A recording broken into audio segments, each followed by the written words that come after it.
Good morning student. Next हमारे पास topic है हमारा पॉइजन कर्नल। पॉइजन कर्नल की डेफिनेशन आपके पास क्या है कि the function p are theta is equal to आपकी एन है माइनस इन्फिनिटी से इन्फिनिटी पे गया है, आर की पावर आपके पास क्या है modulus of n e raise to power iota N theta, कि आपके पास ये फंक्शन पी आर थीटा ये इसके इक्वल होगा और एन की वैल्यू है वो आपकी 0 से 1 के बीच में रहेगी एंड थीटा आपके माइनस इन्फिनिटी से इन्फिनिटी के बीच में रहेगा। इसी फंक्शन को आप क्या कहते हो, आपका पॉइजन कर्नल फंक्शन।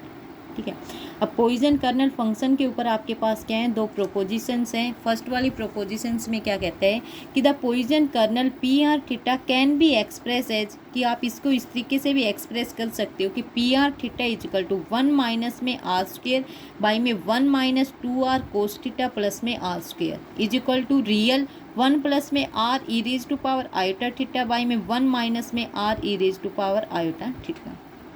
ठीक है, आपको इन तीनों को इक्वल बताना है। ठीक है, अब हम यहाँ से सपोज करके चलते हैं, आप क्या ये वाली चीज़ उठा के चल रहे हैं 1 प्लस में R E raise to power iota theta by में 1 माइनस में R E raise to power iota theta, और जेड मान के चल रहे हैं आपका किसकी इक्वल है, r E raise to power iota theta की। ठीक है, आर की वैल्यू आपने ले ली 0 से 1 के बीच में। ठीक है, अब यहाँ से आपने जैसे यहाँ पे वैल्यू रखोगे तो क्या हो जाएगी आपकी 1 प्लस में जेड, ये आपके पास 1 माइनस में जेड। ठीक है, अब ये नीचे आपके पास है, ये इसको ऊपर लेके जाओगे तो पावर नेगेटिव हो जाएगी। ठीक है, आपने 1 प्लस में जेड, आपको ये वाली क्या आपने एक्सपेंड कर दी। ठीक है, 1 माइनस में जेड का इन्वर्स, आपको इसको जब एक्सपेंड में लिखते हो आपके पास क्या जाएगी 1 प्लस में जेड स्क्वेयर प्लस में जेड क्यूब, इस तरीके से आती जाएंगी। ठीक है, तो वो वैल्यू आपने ये रखनी। जब हम इन दोनों का प्रोडक्ट करेंगे, ठीक है, प्रोडक्ट करके आप लिखोगे तो आपके पास क्या आएंगे, इस तरीके की फॉर्म आएगी 1 प्लस में 2 समेसन एन इजिकल टू 1 से इन्फिनिटी जेड की पावर एन। ये देखो, जब आप 1 प्लस में जेड के साथ इसके मल्टीप्लाई करोगे तो आपके पास क्या आएगा, एक बार 1 से इस कंप्लीट के मल्टीप्लाई ये आ गया, फिर जेड से इस कंप्लीट के मल्टीप्लाई आपके पास ये आ जाएगा, तो 1 आपके पास 1 रह गया, प्लस में जेड यहाँ पे भी है और जेड यहाँ पे भी है, तो क्या हो गया ट्वाइस ऑफ जेड, जेड का स्क्वायर यहाँ पे भी है, जेड का स्क्वायर यहाँ पे भी है, तो twice of Z square, Z cube भी यहाँ पे भी है। तो इस तरीके से आपकी क्या कंटिन्यू आ रही है, तो हम इनको क्या लिख रहे हो 1 प्लस में ट्वाइस ऑफ जेड समेसन। ठीक है, एन इज इक्वल टू आपका क्या ले लिया आपने यहाँ से, एन इज इक्वल टू 1 से इन्फिनिटी जेड की पावर एन, यही आपने यहाँ पे लिखा। जेड जो है, आप जेड की वैल्यू आपके पास क्या है, r E raise to power iota theta, आपने वापस ये पुट कर दी, इसकी पावर एन है। ठीक है, इसको जब लिखोगे तो आपके पास ये क्या जी, आर की power n e raise to power iota N theta. उसके बाद आपके पास क्या है, इस इक्वेशंस को हम E raise to power iota N theta है, इसको आप कैसे लिख सकते हो, कोस एन थीटा प्लस में आयोटा साइन एन थीटा, क्योंकि E raise to power iota N theta आपके पास क्या आ गया, कोस एन थीटा प्लस में आयोटा साइन एन थीटा, इसके इक्वल होते हैं। ये वैल्यू आपने पुट कर दी इसके अंदर। ठीक है, इसके अंदर वैल्यू पुट के यहाँ पे आपके पास आयोटा है, तो इसका मतलब ये कॉम्प्लेक्स वाला है, ये आपका रियल पार्ट है। तो इसके आगे जब रियल लिखा आपने कि आपके पास इसका आपको ओनली रियल पार्ट लेना है, रियल पार्ट लोगे तो आपके पास क्या जाएगा 1 प्लस में 2 अंडर रूट में एन इजिकल टू 1 से इन्फिनिटी आर की power n cos N theta. ठीक है, अब कोस एन थीटा आपको पता है, कोस एन थीटा आपके पास किसके इक्वल होता है, E raise to power iota N theta plus में E raise to power minus में आयोटा एन थीटा बाई में 2। ठीक है, ये आ जाएगा। इसकी बजाय जब ये वैल्यू रखोगे तो ये 2 है, यहाँ पे ये 2 है, जब ये वैल्यू यहाँ पे रखोगे तो जो 2 है उससे ये वैल्यू क्या हो जाएगी, कैंसिल आउट हो जाएंगी, सिर्फ आपके पास क्या बचेगी, ये वाली इक्वेशन। यहाँ से आप क्या, एन की वैल्यू 1 से इन्फिनिटी है। ठीक है, इसमें ये नेगेटिव है, 1 की एन की वैल्यू 1 से इन्फिनिटी। ठीक है, लेकिन ये नेगेटिव है, एन की वैल्यू फिर आप नेगेटिव में रखोगे तो -1 से इन्फिनिटी वाली आ जाएगी, और ये एन की वैल्यू जब 0 होगी उस टाइम पे फॉर्म है, तो आप कंप्लीट समेशन में क्या लिख सकते हो, n is equal to minus infinity से इन्फिनिटी आर की power modulus of n e raise to power iota N theta.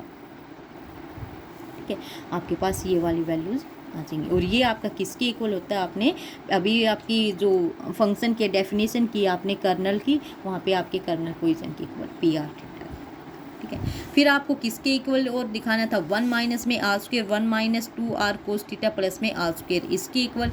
तो 1 प्लस में r e raise to power iota theta 1 minus में r e raise to power iota theta. आपको पता है ये लेके चले, इसको हमने मल्टीप्लाई कर दिया और डिवाइड कर दिया। 1 माइनस में r e raise to power iota theta से मल्टीप्लाई किया और 1 माइनस में r e raise to power iota theta से डिवाइड किया।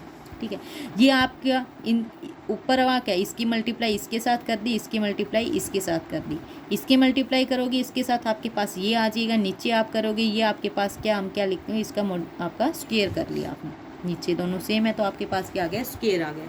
यहाँ से ऊपर से आपके पास क्या आ गया, कैंसिल आउट हो जाएंगे, r e raise power iota theta minus में r e raise to power iota theta 1 minus में r स्क्वायर बस क्या, नीचे क्या 1 माइनस में r e raise to power iota theta का स्क्वायर। ये आपके पास किसके इक्वल आ जाएगा, जब इसको सोल्व आउट करोगे 1 का स्क्वायर प्लस में r स्क्वायर प्लस में twice of r e raise to power iota twice of 2 iota theta. ठीक है, यहाँ पे आपका 2r कोस थीटा आ जाएगा आपके पास। जब इसको आप सोल्व आउट करोगे स्क्वायर को तो आपके पास ये आ जाएगा। तो ये आपके पास इसके इक्वल आए, ये आपके ये इसके इक्वल आए। जब इसमें वैल्यू रखोगे आपके पास किसकी रखोगे, e raise to power iota theta की वैल्यू रखोगे तो क्या आएगा, कोस थीटा प्लस में आयोटा साइन थीटा। ठीक है, जब आप इसको रियल लोगे, रियल पार्ट लोगे यहाँ पे, यानी 1 माइनस में आर स्क्वायर बाई में 1 माइनस 1 प्लस में आर स्क्वायर माइनस में 2r कोस थीटा प्लस में आयोटा 2 साइन थीटा। ठीक है, ये आपके पास है। इसमें जब आप इसका रियल पार्ट लोगे, ओनली रियल पार्ट लोगे तो आपके पास 1 माइनस में r square 1 plus r square minus में 2r कोस थीटा, ये आपका इमेजनरी वाला हट जाएगा। तो ये आपका रियल, इस रियल की इक्वल सिर्फ क्या आएगा आपके पास, ये वाली फॉर्म। ठीक है, पी आर, और ये वाला आपका किसके इक्वल है, ये रियल वाला आप ऑलरेडी दिखा चुके हो, पी आर थीटा की इक्वल, पी आर थीटा आपकी इनके इक्वल आ गई। यही आपके पास क्या थी, आपकी फर्स्ट प्रोपोजिशन। अब आपके पास है आपकी सेकंड प्रोपोजिशन। सेकंड प्रोपोजिशन में क्या कहता है कि the Poisson kernel P R theta satisfy the following properties, इन प्रॉपर्टीज़ को सेटिस्फाई कर रहे हैं। सबसे पहले वाली प्रॉपर्टी क्या है, 1 बाई में 2 पाई माइनस पाई से pi P are theta D theta आपके किसके इक्वल आएगा, 1 के इक्वल आएगा। सेकंड में क्या कह रहा है, P are theta greater than 0 for और theta, P are theta equal है पी आर माइनस में थीटा, एंड पी आर आपके पास क्या पीरियोडिक है इन थीटा में विद 2 पाई। ठीक है, उसके बाद आपके पास क्या है, सी में क्या कह रहा है, P are theta less than है पी आर डेल के, जब डेल आपका बिलोंग करेगा 0 से ग्रेटर देन रहेगा, लेकिन लेस देन रहेगा आपका मॉडुलस ऑफ थीटा से। For each del is greater than 0 limit r tends to 1 negative P are theta is equal to 0। ठीक है, यानी आपके 1 के लेफ्ट वाली लिमिट लिए, उसमें कह रहा है कि पी आर थीटा आपका क्या रहेगा, 0 यूनिफॉर्मली रहेगा इन थीटा में for del less than equal to modulus of theta less than equal to pi. ये आपको चारों प्रॉपर्टी प्रूव कर रही है। सबसे पहले हम Poisson kernel P R theta को लेके चलते हैं। आपको पता है ये इस फॉर्म में लिखा जाता है पी आर थीटा। ठीक है, और इससे आपने क्या इस फॉर्म में भी लिखा था, 1 प्लस में 2 summation n is equal to 1 से इन्फिनिटी आर के power n cos n theta. ठीक है, यहाँ से इसका रियल पार्ट लेंगे क्योंकि आपको पता है पी आर थीटा आपके किसके रियल पे फर्स्ट प्रोपोजिशन की है उसमें। ठीक है, तो यहाँ पे आपके पास ये आ जाएगी। आर आपका यहाँ से कहाँ होता है, 0 से 1, और थीटा आपका क्या होता है माइनस इन्फिनिटी से इन्फिनिटी। ठीक है, तो मॉडुलस लेंगे R and cos N theta को। आपका पता है कोस एन थीटा की वैल्यू क्या रहेगी आपके पास, ये cos N theta less than equal to 1 रहेगा, तो यहाँ से आप क्या लिख सकते हो, less than equal to r की पावर एन। ठीक है, हम ले रहे हैं यहाँ से मान के चल रहे हैं कि ये आपके किसकी इक्वल, एम एन की इक्वल है। ठीक है, एम एन आपके पास क्या है, एक इन्फिनाइट, आपके पास इन्फिनाइट सीरीज है जो किस में, जीपी में है। ठीक है, तो हम यहाँ से M summation n is equal to 1 से इन्फिनिटी एम एन इक्वल लेके चले, एन इज इक्वल टू 1 से इन्फिनिटी आर एन। ठीक है, आर की वैल्यू आपके पास क्या है, 0 से 1। अब आर आपके पास कॉमन रेशो क्या, लेस देन 1 हो गया। वह लेस देन 1 हो गया तो आप क्या कहोगे कि ये सीरीज आपके पास क्या है, कन्वर्जेंट है। ठीक है, तो वेस्ट्रेस एम टेस्ट हम क्या लगाएंगे, वेस्ट्रेस एम टेस्ट लगाएंगे इस फर्स्ट के ऊपर। तो आप क्या कहोगे वेस्ट्रेस एम टेस्ट से कि आपकी ये जो फर्स्ट वाली सीरीज है ये क्या है, यूनिफॉर्मली कन्वर्जेंट है इन थीटा में। ठीक है, तो यूनिफॉर्मली कन्वर्जेंट है। उसके बाद आपको क्या वो 1 के इक्वल दिखाना था, 1 बाई में 2 पाई माइनस इन्फिनिटी से infinity P are theta D theta. ठीक है, इसको इक्वल रखते हैं आप मॉडुलस ऑफ आर की power modulus of n 1 by में 2 पाई माइनस इन्फिनिटी से infinity e raise to power iota N theta D theta. क्योंकि इस साइड में तो ये लिया है। आपको पता है ये वाली वैल्यू को जब आप सोल्व आउट करोगे तो आपको पता है जैसे minus infinity e raise to power iota and theta D theta, n की वैल्यू 0 हो गई तो ये वाली आपके पास क्या हो जाएगी 2 पाई हो जाएगी, और एन की वैल्यू नॉट इक्वल टू 0 है तो आपके पास क्या हो जाएगी 0। ठीक है, तो आप यहाँ से क्या कहोगे, जब ये 2 पाई हो जाएगी तो 2 पाई से 2 पाई कैंसिल आउट होके आपके पास क्या हो जाएगा, इधर ये 1 हो गया। आर की पावर आपको पता है, आर की पावर क्या मॉडुलस ऑफ एन, आर की मैक्सिमम वैल्यू आपकी क्या है 1, तो आपके पास क्या हो गई ये 1। ठीक है, उसके बाद आप क्या कह रहे हो, आपके पास सेकंड बी पार्ट में उसने क्या कहा था, पी आर को पीरियोडिक बताना है इन थीटा विद पीरियड 2 पाई, कि आपको पीरियोडिक बताना है कि ये किस पीरियड से रहेगा, इसका पीरियड क्या रहेगा आपके पास 2 पाई। तो पी आर थीटा की वैल्यू आपको पता है 1 माइनस में आर स्क्वायर बाई में 1 minus r E raise to power iota theta का स्क्वायर रहेगा। ये आपको पता है आपको क्या रहेगा, आपका पॉजिटिव रहेगा, क्योंकि आर आपके पास क्या है लेस देन 1 है। ठीक है, इसमें आप पी आर माइनस में थीटा करो, क्योंकि ये वाली वैल्यू आपने पहले वाले फॉर्म से किया है कि आपके पास किसकी इक्वल आई थी, पी आर थीटा की वैल्यू। पी आर थीटा किसकी इक्वल है, माइनस में 1 minus r square 1 minus 2 are cos theta plus में आर स्क्वायर। कोस थीटा आपको पता है आपके पास क्या इवन फंक्शन है, तो कोस में माइनस थीटा रखोगे, कोस ऑफ माइनस थीटा भी आपके किसके इक्वल होता है, कोस ऑफ थीटा की इक्वल। तो आप यहाँ से क्या लिख सकते हो कि आपका कोस ऑफ माइनस थीटा भी किसके इक्वल रह जाएगा, -1 माइनस में r square 1 minus 2 are cos theta plus में आर स्क्वायर। ये आपके पास ऑलरेडी क्या है पी आर थीटा। ठीक है, फिर पी आर थीटा प्लस में 2 पाई करोगे। ठीक है, 1 माइनस में आर स्क्वायर, यहाँ पे क्या कोस में क्या हो जाएगा थीटा प्लस में 2 पाई।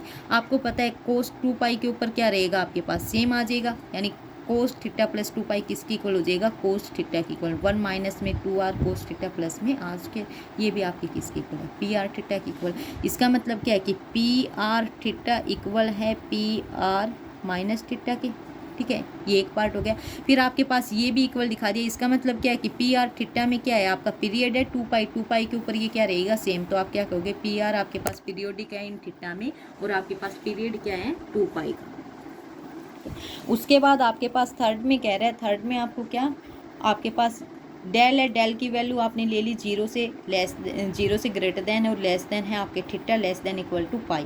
फिर हम एक फंक्शन एफ डिफाइन करेंगे जो आपके पास कहाँ से है, डोमेन आपके पास क्या है डेल और थीटा की है, और ये आपके कहाँ पे जाएगा आर के ऊपर। ठीक है, एफ टी आपने डिफाइन किया कि एफ टी जो फंक्शन आएगा वो आएगा पी आर टी।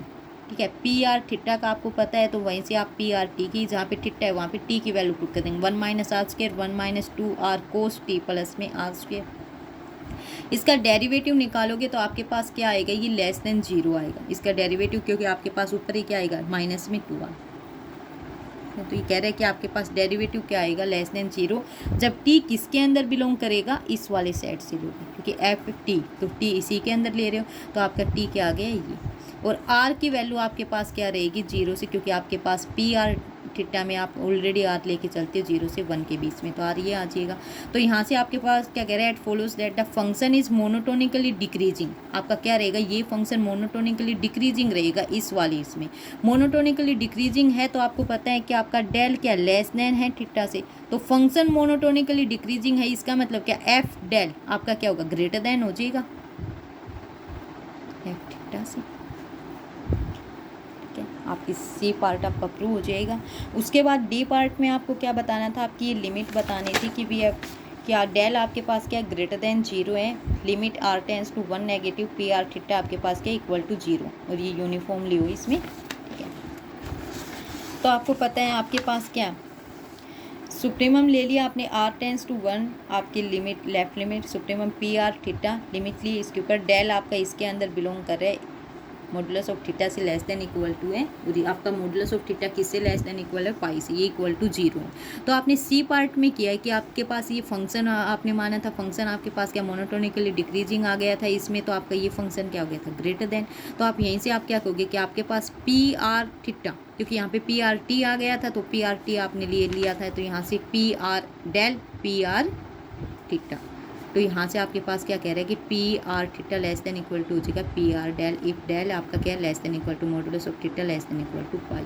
ये आपके पास क्या आपका फोर्थ पार्ट। तो आपके पास क्या है, आपने पॉइजन कर्नल के क्या आपको चारों पार्ट्स आपकी, ये आपकी क्या थी सेकेंड प्रोपोजिशन, आपकी चारों पार्ट्स प्रूव हो जाएंगे। इससे आप क्या, थैंक्स फॉर